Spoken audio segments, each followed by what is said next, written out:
Gopi Jana Vallabha Girivardhari Gopi Jana Vallabha Girivardhari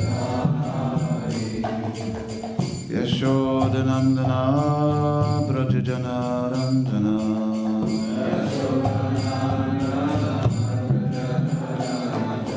Yashodanandana Brajajana Ranjana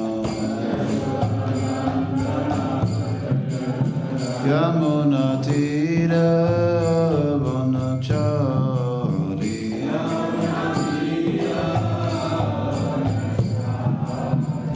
Yamuna Tira Vanachari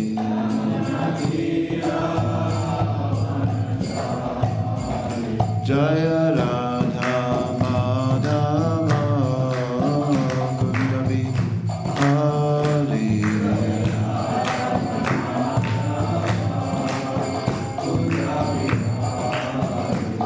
Gopi Jana Vallabha Girivardhari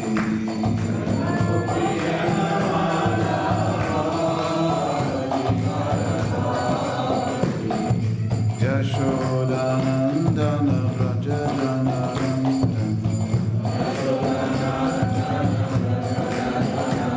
Yashodanandana Brajajana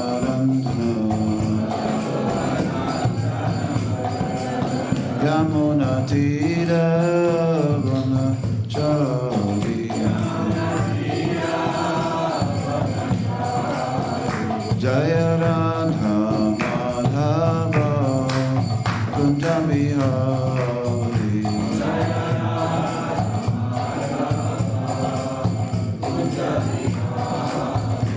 Jaya Radha Madhava Kunda Vihari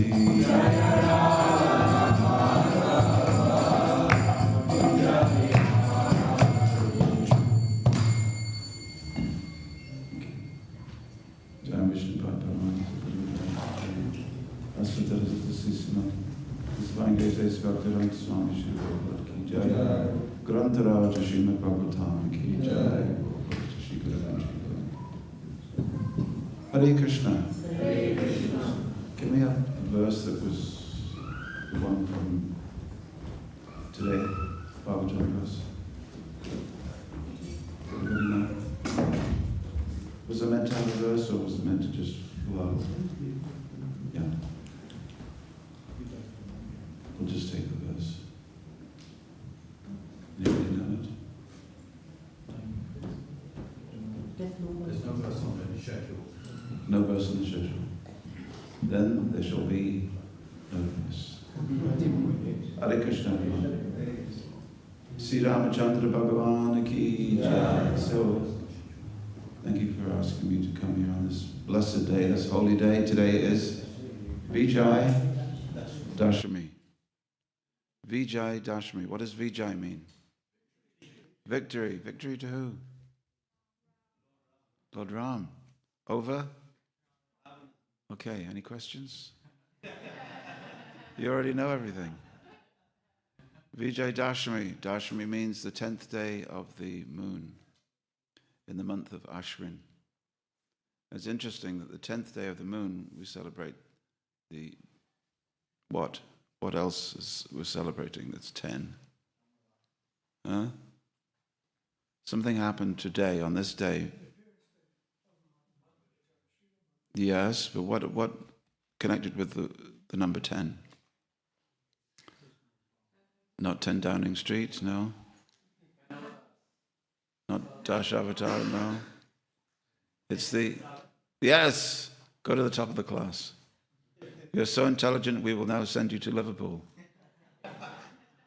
So, the 10 heads of Ravan. Hence this festival today in north of India is called Dashhara. Dashhara. The Dash, the 10, when the 10 was taken away. 10 what? 10 heads. When the 10 heads of Ravan were taken away, Dashhara.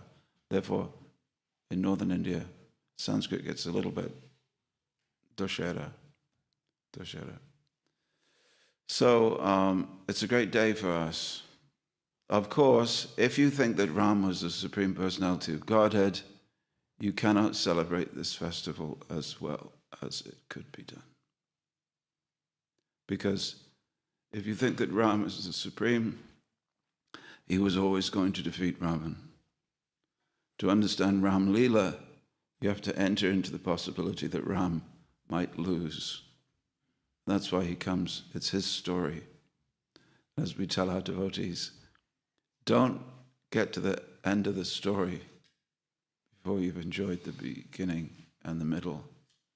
Otherwise, it's like being at the theatre and the person next to you is saying, oh, this bit is good.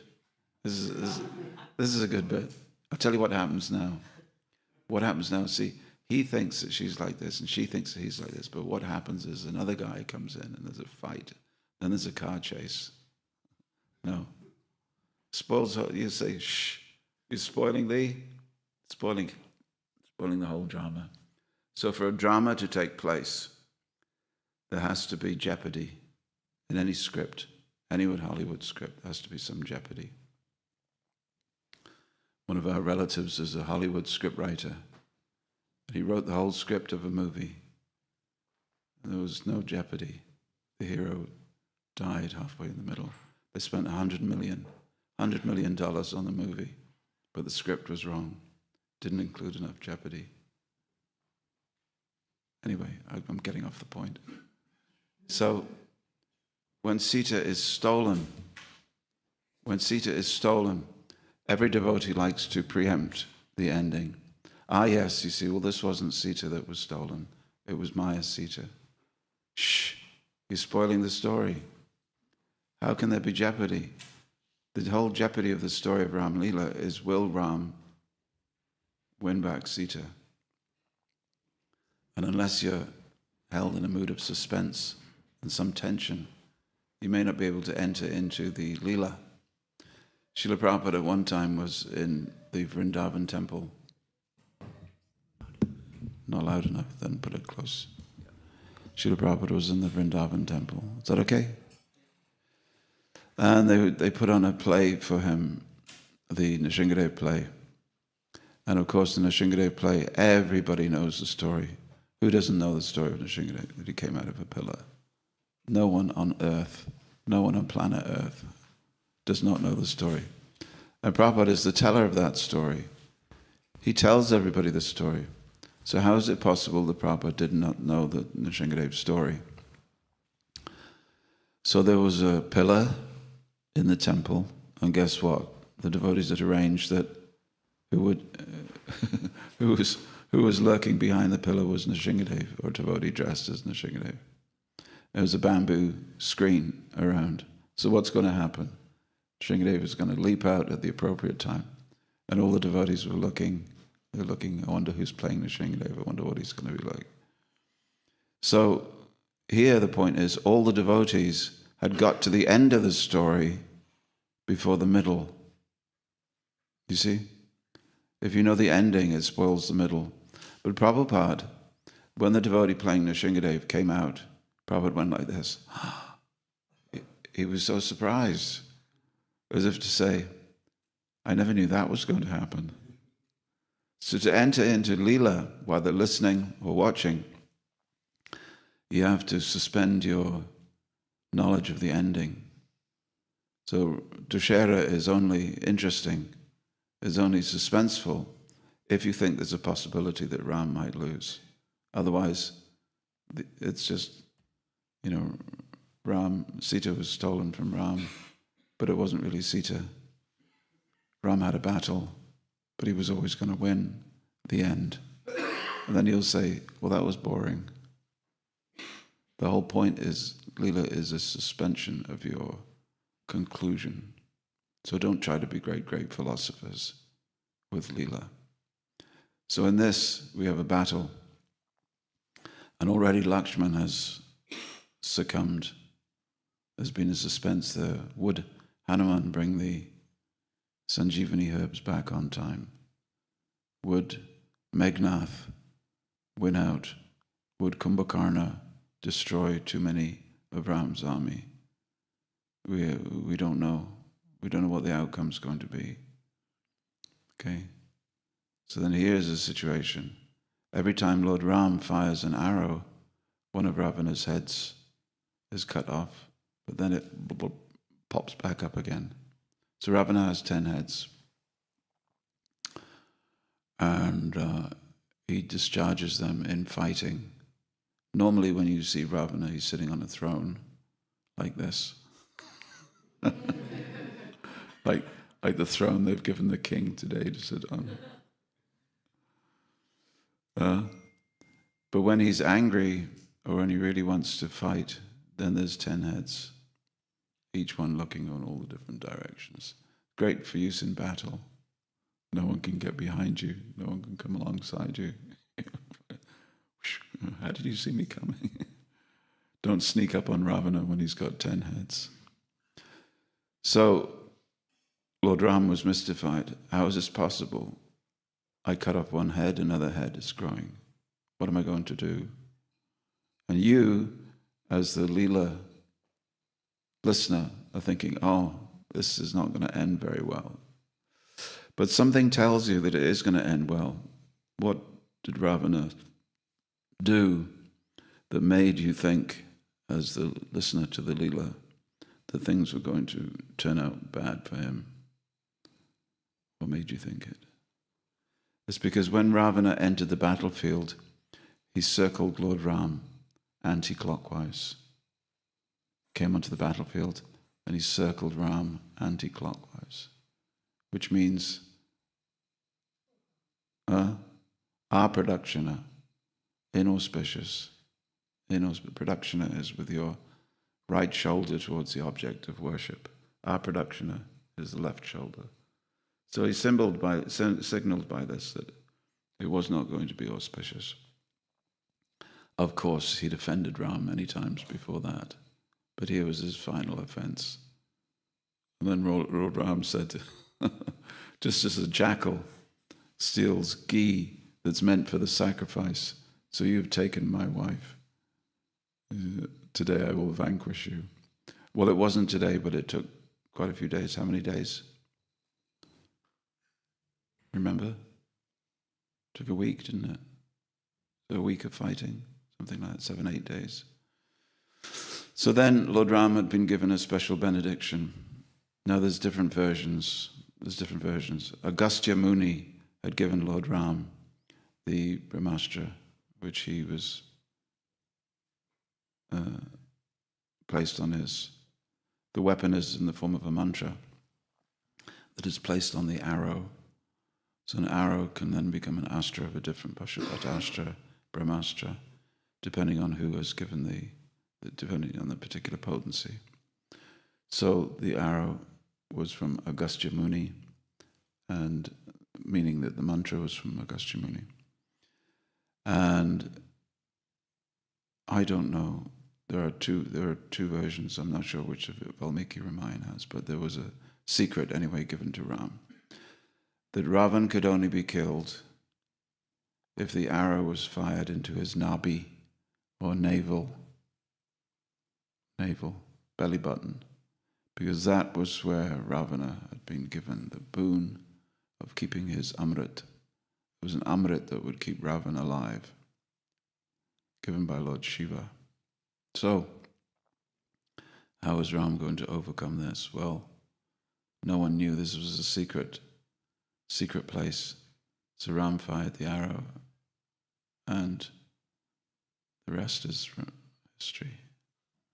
And Ravana was history. So today, on this day, devotees pray to Lord Ram, as we do every day, to kindly help us to overcome obstacles. And over the years, different commentators, commentating on different commentators, who are commentating on different commentators, until we get to today, say, Ravana's 10 heads represent this, this, this, and this. But the difficulty when you start concocting things that 10 heads represent this is that you'll figure that, well, actually, Ravana's 10 heads are just a way of explaining the 10 obstacles that we have to overcome. That's a problem.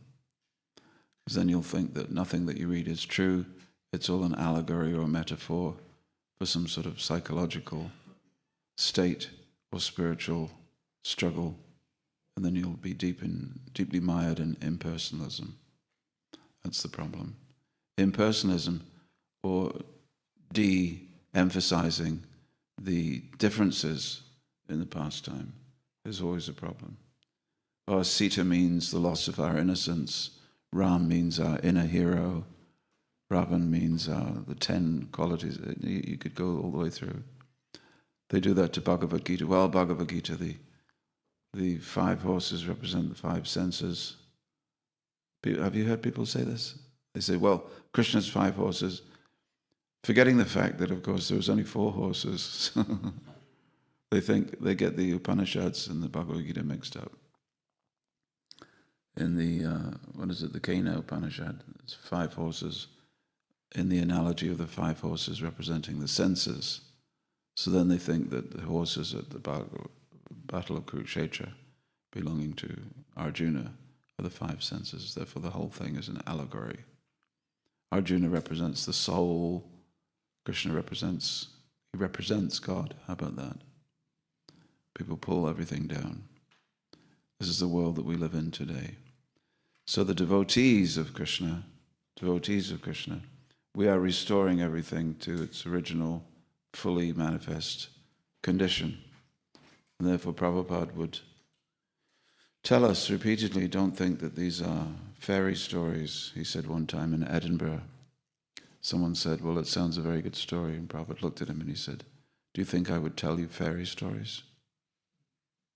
Because Prabhupada was acquainted with this type of literature. He grew up in British India. A fairy story is a moral tale told through the instruments of different characters, but it's a made-up tale that we tell to children in order to get them to be good. Otherwise, the big bad wolf is going to get you. Okay. I'll huff and I'll puff and I'll blow your house down. 3 billy goats gruff. Anyway, it goes on. The troll under the bridge. All these. So these are stories that are told to children in order to inculcate moral behavior. So sometimes people look at Leela and they think, well, this is to inculcate moral behavior. Therefore, everything is an allegory for something that is real. See? So that's the problem. So as we say, don't do that. Don't do that. Yes, don't do that. So Prabhupada was unique. Actually, Prabhupada gave many things that are restoring Sanatana Dharma, or the culture of Vedic philosophy and behavior, to the world. As an acharya, Prabhupada said one time, I have given several unique things. What is unique about what Prabhupada gave us? What did he give us that's unique? That nobody else coming from India had brought to America before. Can you think? Personal conception of God, manifest in deity worship. Yes. He said, I was not the first to bring Bhagavad Gita. Bhagavad Gita had come west. English translations of Bhagavad Gita had come west. But they were misunderstood. But so Prabhupada's Bhagavad Gita is, in one sense, although the purports are unique and restorative, they're not the same claim to uniqueness. But in deity worship, Prabhupada said that he had his unique contribution. Okay, Nantagopal? We're restoring deity worship to the high place. Prabhupada said deity worship is a unique contribution because no other guru had done it before. Every other guru had to say, well, of course, you have to imagine God because you cannot at the moment imagine an invisible God. Therefore you bow down to a statue. But when you become advanced, then you can move on from that. They all said that.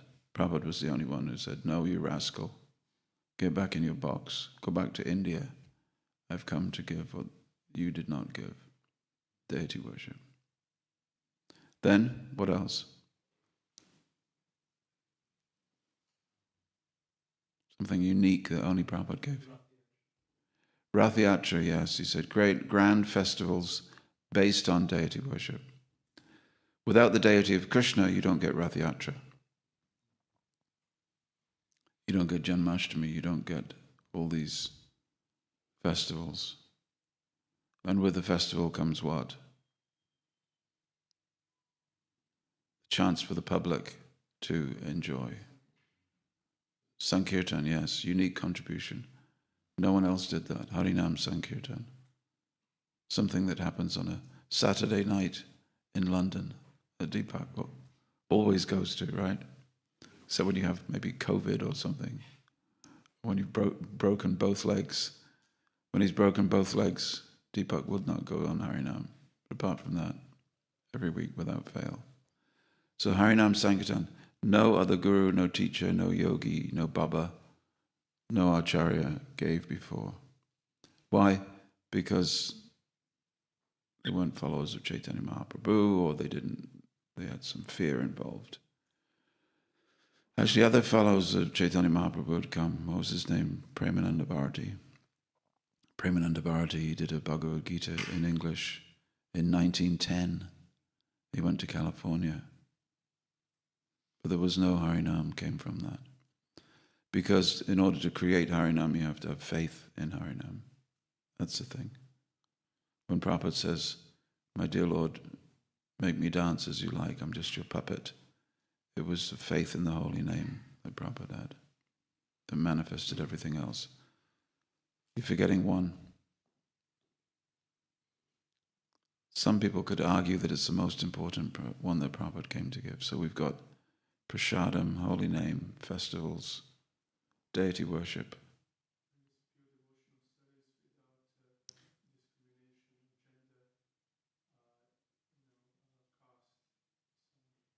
Pretty much, yeah. Yeah. He only said a few, but yeah, you're right. But the other one he actually said at the time was Srimad Bhagavatam. Other people bought Bhagavad Gita, but no one bought Srimad Bhagavatam. But that is, reading the Srimad Bhagavatam is commensurate on having pure devotion. Because at the beginning of Srimad Bhagavatam we find Dharma Projita Kaitavo Niramat Saranam Satam. This book, before you read any further, okay. So the first verse says, "Glory to God." Then the next verse says, "Before you read any further, reader, you should know that this book is about this. It's not about that. It's not about that. It's not about that." So, if you want to read about something other than pure devotional service, find another book. And then the Bhagavatam just begins by explaining foundations of devotion. So, actually, yeah, all these things, yeah, you're right. So you take that all as a package that what Prabhupada gave, and then you say, just the act of giving was a gift to his followers. Just the fact that this package is something to be given, it's a wonderful gift. The concept that you can spread this stuff, because his godbrothers had not thought in the same way. One godbrother famously, one of Srila Prabhupada's godbrothers famously said that, that Chaitanya Mahaprabhu's mission has already been accomplished. He said, every town, every village in Bengal has been reached. We've been everywhere. Can you imagine? And no one thought that maybe every town and village meant every town and village in the world. Every town and village in Bengal has been reached. Okay, what about Orissa, Assam, Manipur, Bihar, Madhya Pradesh, Tamil Nadu? So there's so many places. But Prabhupada had that concept that This is meant to go worldwide. It was the International Society for Krishna Consciousness that he started. It's unique. Yes, yeah, thank you very much. Unique contribution was that all of this was given in the form of a missionary movement. One more?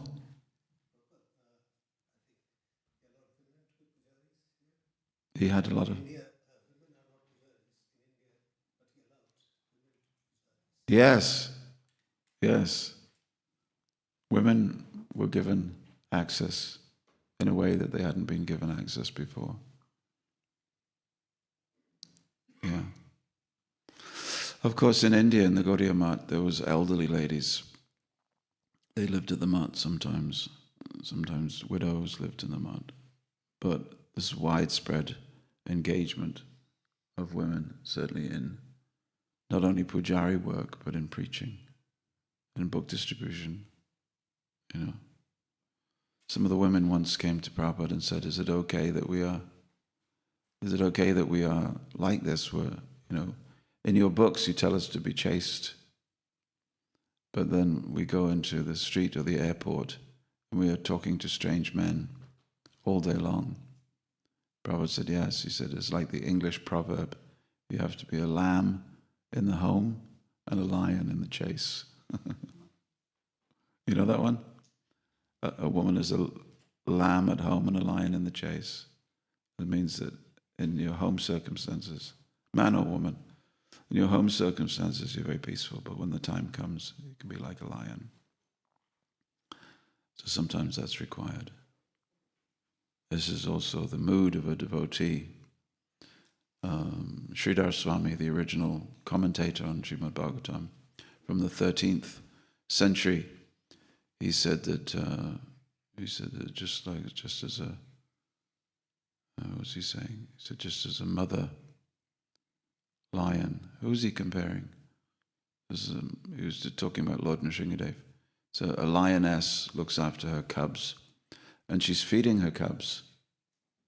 She's breastfeeding her children, and then along comes a mad elephant. So immediately she leaves her children, and immediately she goes away from mother mode, which is soft and gentle, and she immediately goes into attack mode and fights an elephant many times her size. And the elephant runs away, and immediately she comes back to mother mode. Sometimes as devotees we are required to do that. Those who think that spirituality is all about, peaceful, pious mumbling and a little bit of gardening and, maybe a game of Skittles to liven up your life.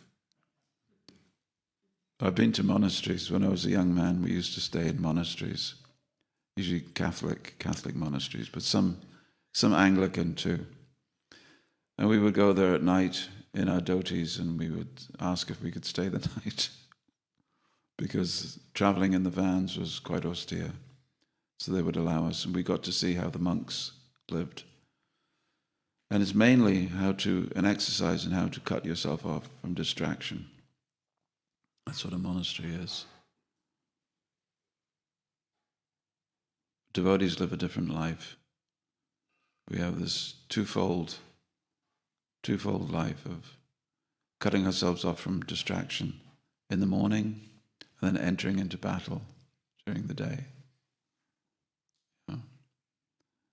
So today is also, especially the Vijay Dashmi, is the appearance day of Madhva Acharya. Madhva Acharya. What was his unique gift? His unique gifts are many, but in the same mode. He is in our sampradaya, or we should say, we are in his sampradaya. So from Madhvacharya you can read in the Bhagavad Gita those 32 names. You come down to Srila Prabhupada. So Madhvacharya is very special.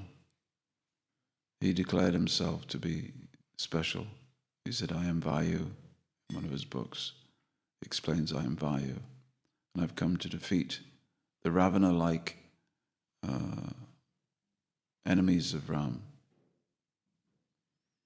He had a special fondness for defeating the philosophy of Advaita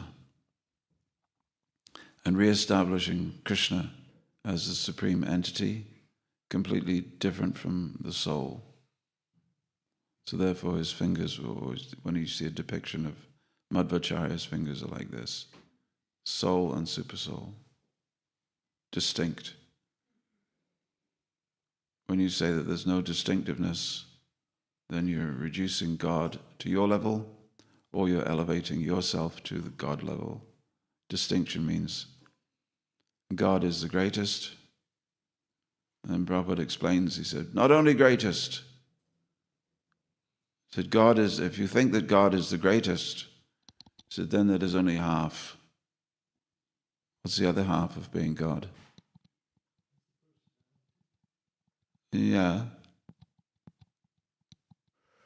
I'm after what Prabhupada said at that time. He said, many religions say God is great, or Allahu Akbar.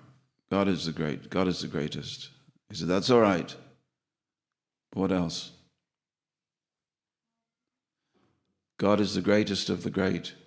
That's okay. Ladies, anything?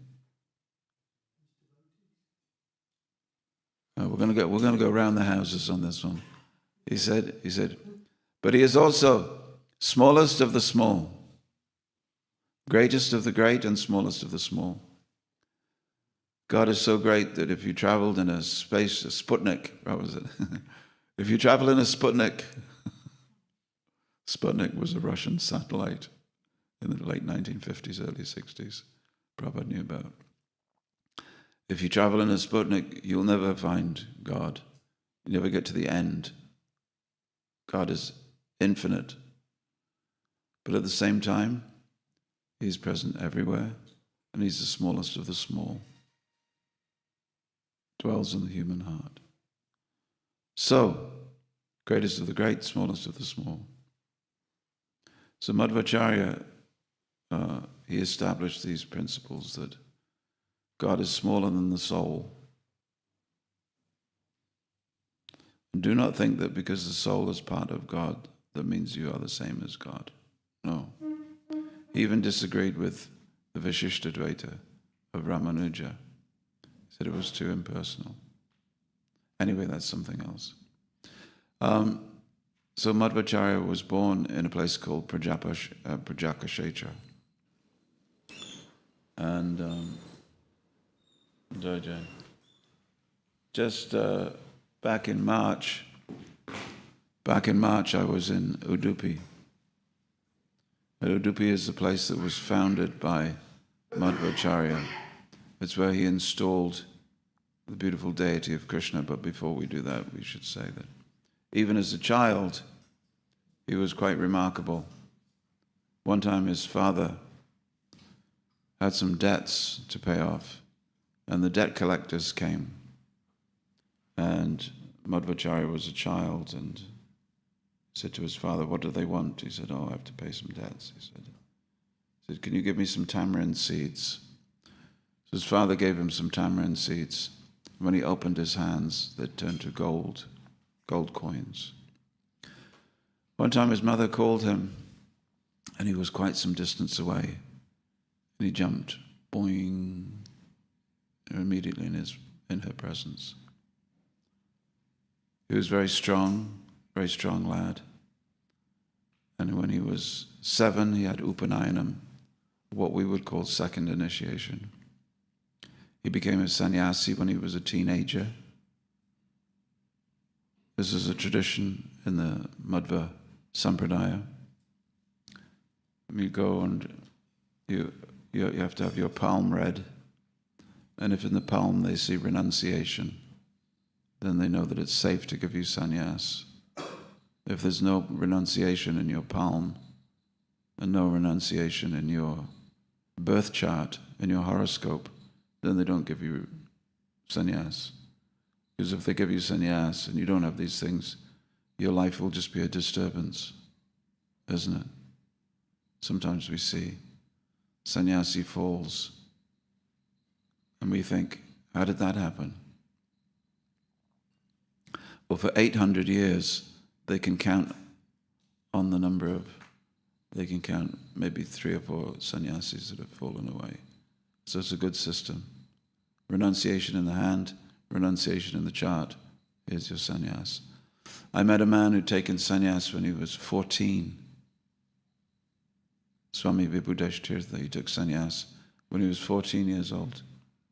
I met him when he was 78, and then I met him when he was 84, and it's amazing.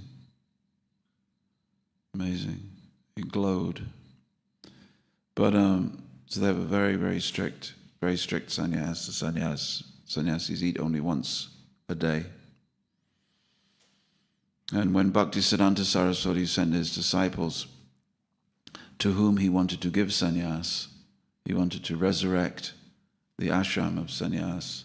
That's why we have it in ISKCON today, that he resurrected it for the Gaudiya line. He sent them to different places. He sent them to Ramanuja, and he sent them to Madhva. And when they went to the Madhva place, they came back and they told them, Guru Maharaj, they get up in the morning and they're running from service to service. They run to the shower. They run to take bath. They run to their first puja. They run here, they run there. They run to put their tilak on. They're running, up until it's time for them to eat at 2 p.m. And Srila Bhaktisiddhanta Saraswati said, yes, because they have understood bhakti. They've understood bhakti. This eagerness, this desire to serve Krishna. Run to serve the Lord. So Madhvacharya was like this. So he went all over. He went to Bhadarak Ashram, where he met Srila Vyasadeva, who gave him 18 Shalagram Shilas. Okay, is that enough for you?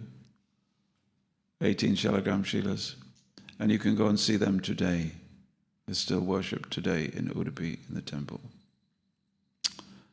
He gave him instruction, and then he went to Haridwar and Rishikesh, Kurukshetra.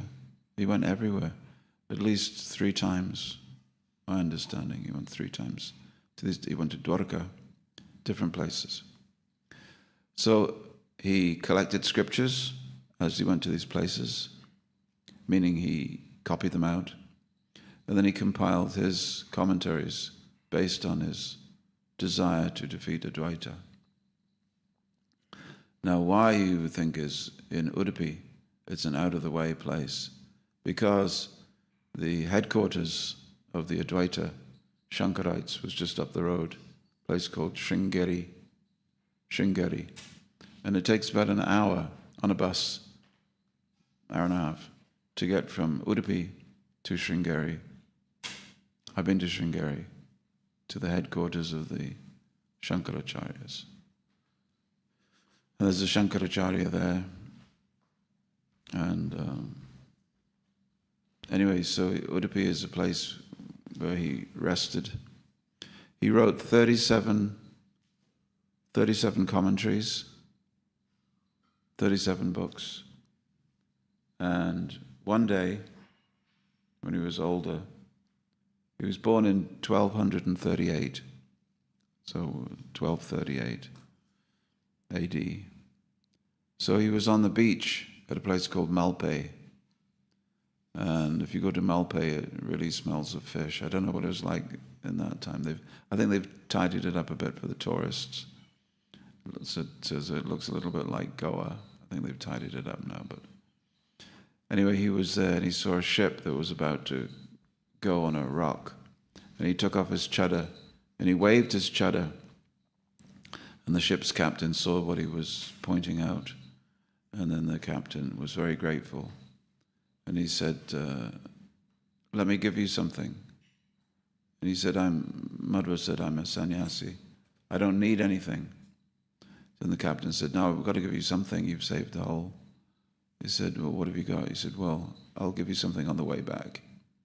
So he came back and he gave him a big lump of tilak. Big lump of tilak, which was ballast for the ship, kept the ship weighed down so it wouldn't rock. So inside the tilak, which was so big that only Madhva could move it, was a beautiful deity of Krishna. Deity of Krishna is 3 or 4 feet high, made of black stone. Originally, the tilak came from Dwarka. So Madhvacharya identified this deity as the deity of Queen Rukmini she was worshipping. And he came back and he installed him in Udupi. And I just happened to have little miniature, so you can pass it out, everybody can look. And it's Krishna. It's Krishna.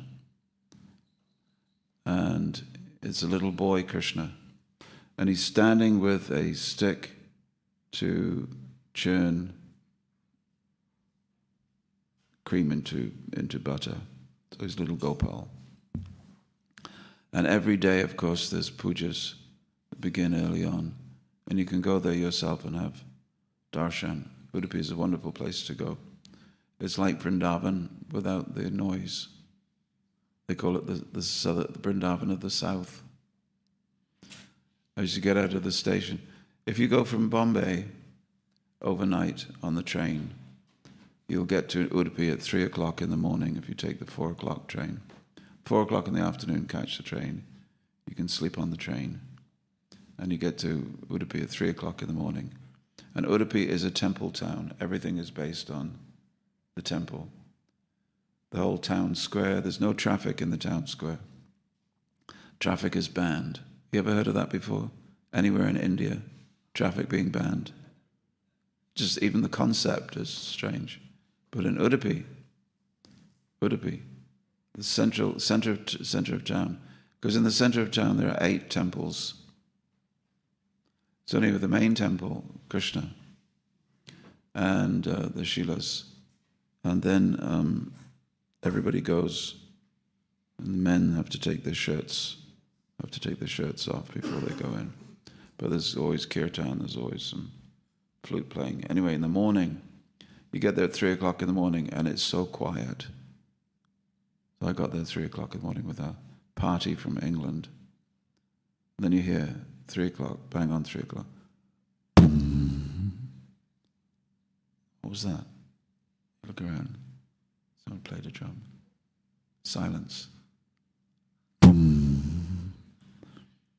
So this goes on for about 15 minutes. And then after 3:15 it goes boom, boom, boom, boom. And gradually it picks up speed. And then, by about 3:45, you have the sound of the pipes, and the drummers playing, the pipes go, that's not a good pipe. And then, eventually at some point, they have at a festival time, they have a very strange thing. It's a saxophone ensemble. It's like 8 saxophone players all playing together. It's a unique feature of Udupi. Anyway, 3 nights of the week, guaranteed, 3 nights of the week, there's a Rath Yatra. 3 nights of the week. So that means, how many Rath Yatras per year?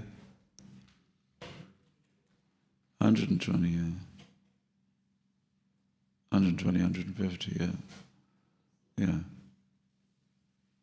So, it's amazing town. So, what else can I tell you? Well, we should pause here for questions. But from Madhvacharya came many sannyasis. He himself didn't travel too much later in life. And the interesting thing is that his sannyasis also did not travel too much beyond the region where they lived. But from them comes the great Sankirtan movement, actually. From Madhvacharya, we have great acharyas like Vyadiraj, whose birthplace is quite close to Udupi. And then Raghavendra Swami, Jayatirtha, different others come. So yes, questions. Yes, Deepak. Hare Krishna.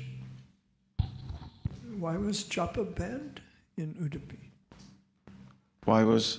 You said japa is banned?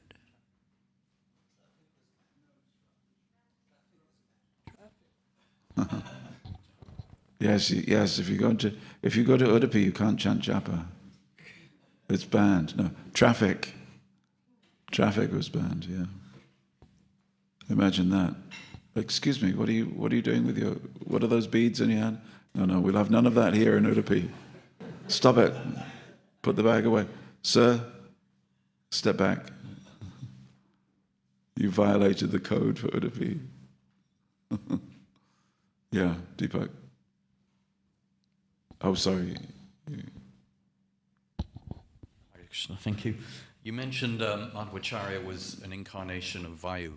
Yeah. I read that also he was a partial incarnation of Bhima and Hanuman. Yes. So can we say that he was a triple incarnation? Well, How does it work? we say that Hanuman is an incarnation of the wind god. Bhima is an incarnation of Hanuman. So we have Vayu, Hanuman, and Bhima, right? So therefore we have that in a direct line. And they say, this is, their word for it is Mukhya Pran. Mukhya Pran, they say this is the source of all of those, source of all wind. There's a lot in our literature about pranas, a different type of prana. Just like this, when the pujari puts the shatari on your head. Shatara is a type of prana. It's a wind that pushes the baby out at the time of birth. Midwives take use of this prana, this shatara pran. But the shatari means that when you get these blessings, when you get Lord Ram's feet, shoes on your head, you'll never ever have to go through shatara pran again. No more rebirth. So therefore that is called the shatari. You won't be born again.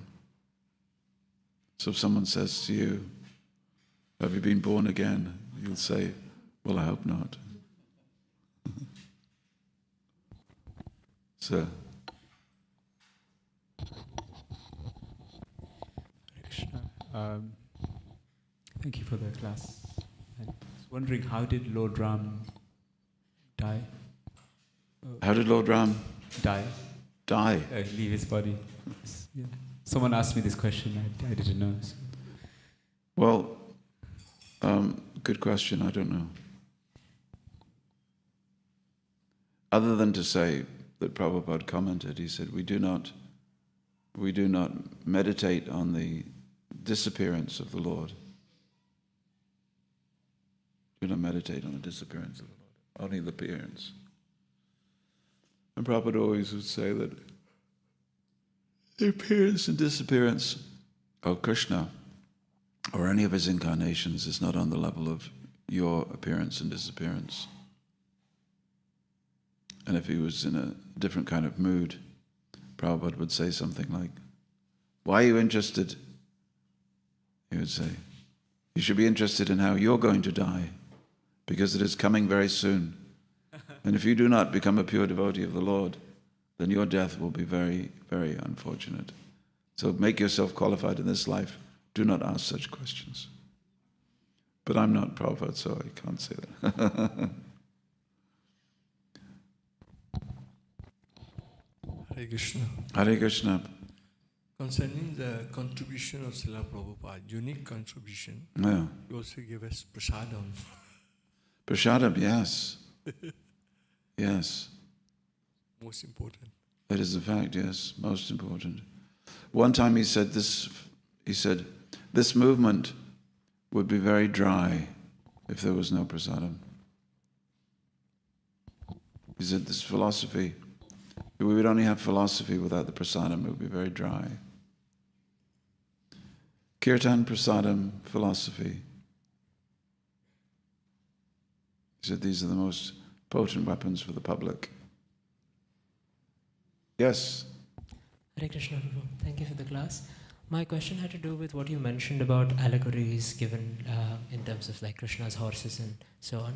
Yeah. So how do we understand the inner meanings of Krishna's pastimes that sometimes our acharyas comment on, like Bhaktivedanta Thakur speaking about what the demons represent and so on? Yes. See, if you're an acharya, you can write about what things represent. But if you think that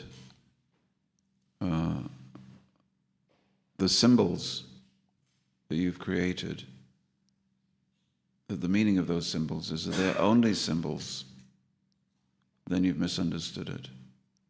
You see. Like someone may come here and they say, oh, it's beautiful.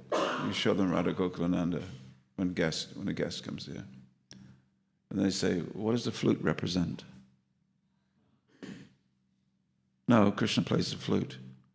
Yeah, but, and they look at you and they go, yeah, but, what's the higher understanding? In other words, I know and you know that there's a higher understanding. The flute represents what? Well, they say, people are always doing it for Ganesh. Well, Ganesh, his 2 ears represent this and his feet represent this. And people go, oh yeah, that's pretty cool. That's smart. These Hindus are really intelligent.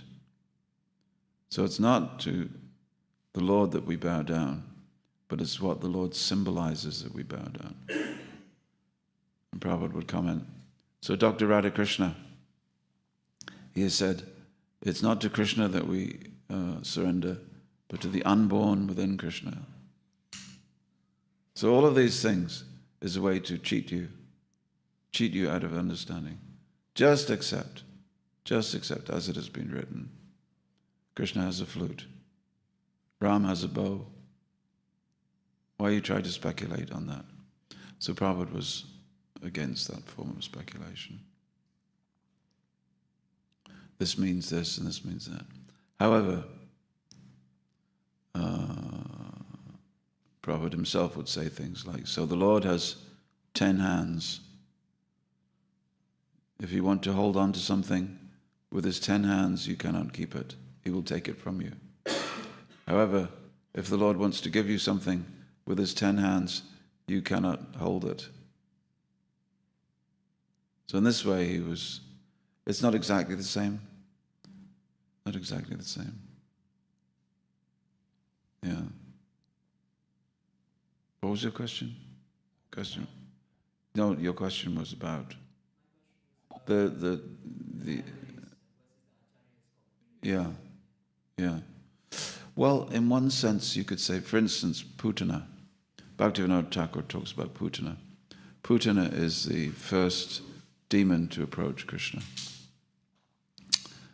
And he says this represents the bogus acharya, the fallible spiritual master, the guru who is not pure. So then he says, just like Putana came to Krishna, and she had some ill motive. She gave something. Putana did give Krishna milk, but she also gave poison. Similarly, the unbona fide, ungenuine guru will give something. He'll teach something that's true. But along with that will come the poison of some false conception or false behavior or something like that. So in one sense you could say, it's not a symbol, we're not using Putana as a symbol or a pure allegory, pure metaphor. We're just saying that she stands in representation of that type of attitude. Yeah. But if you then think, well, Putana didn't exist, that story of Putana is just to teach us that there are gurus who teach the wrong thing, who teach the right thing, but take something from me at the same time. Then you'd be misunderstanding that. What do you think, sir? Noble, sir? What do you think? Thank you so much. That's Behind very you. helpful. Prabhuji. Yes. Yes. Agreed. Yes. Yes. You have any comments on that? No, I think you said it Yeah. perfectly. Yeah. Yeah. Just a comment, really, not a question. But on the subject of allegories, wasn't it Gandhi who said that the 5 Pandavas represented the 5 senses? So it seems we have like 2 different mixed allegories. Some people say the horses on the chariot that were pulling the chariot with the senses, and Gandhi says the 5 Pandavas were represent the 5 senses. Who said? Mahatma Gandhi. He wrote an entire commentary on the Bhagavad Gita. Yeah. And he said that Kurukshetra represents the material life, the battle of fighting Yes. and surviving in life, and historical. Similarly, the 5 Pandavas represent the 5 senses that we struggle against. So Yeah. This is an attempt to over-intellectualize something. At one point, Mahatma Gandhi said, "I do not believe that there was any, what does he say? Any such person as Arjuna Krishna living ever." In other words, but at the same time, here's another thing that he says: when I am depressed, when I do not see even a ray of light on the horizon, I open up the pages of the Bhagavad Gita, and there I find consolation. So you have a holy scripture that you read every day, and you find some source of nourishment, some source of peace, and yet at the same time, you attack that holy scripture by saying, "I don't believe that Krishna lived ever." This is the person they put on the money in India. So, yes, you can say anything about anything. And it's particularly good with numbers. Like I tell people, for our weddings, bride and groom go around the fire 4 times. You know the first question people ask? What do the 4 circles represent? Because something must represent something, right? It's not the fact that you just, what does it represent? Like we're going to breakfast prasadam when I let you go. They say, what does the cup represent? What does the plate represent? What does the cheese on what does the cheese on toast represent? Does the cheese represent the intelligence or the ego? And you say, "My dear friend, it's cheese on toast. Get over yourself with your over-intellectualizing." People are like that. They expect that you will expect them to overthink it. And sometimes they will think that I have to be clever in order to show that I really, really deeply understand. And sometimes they will position themselves as if I have to tell you, Mr. Hare Krishna person, that I understand your tradition even better than you do. I know because that's who I was when I first came here. Krishna represents this and represents that. I thought that was the highest intellectual thing, is to think it too much and to try to extrapolate into analogies and metaphors, because that's what spiritual people do. Not for Madhvacharya. Not for Madhvacharya. If Shastra says that Ravana was killed in the navel by an arrow from Ram, that's what it is. You take Shastra as it is. Only then will you discover the inner meaning of Shastra. The inner meaning is that you can have Shastra help you break free from the cycle of birth and death. I think we have to go.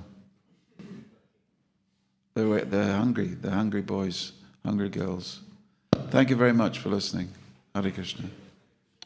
Next time an ordinary chair will do. Maybe next time I'll have a recliner with a duvet.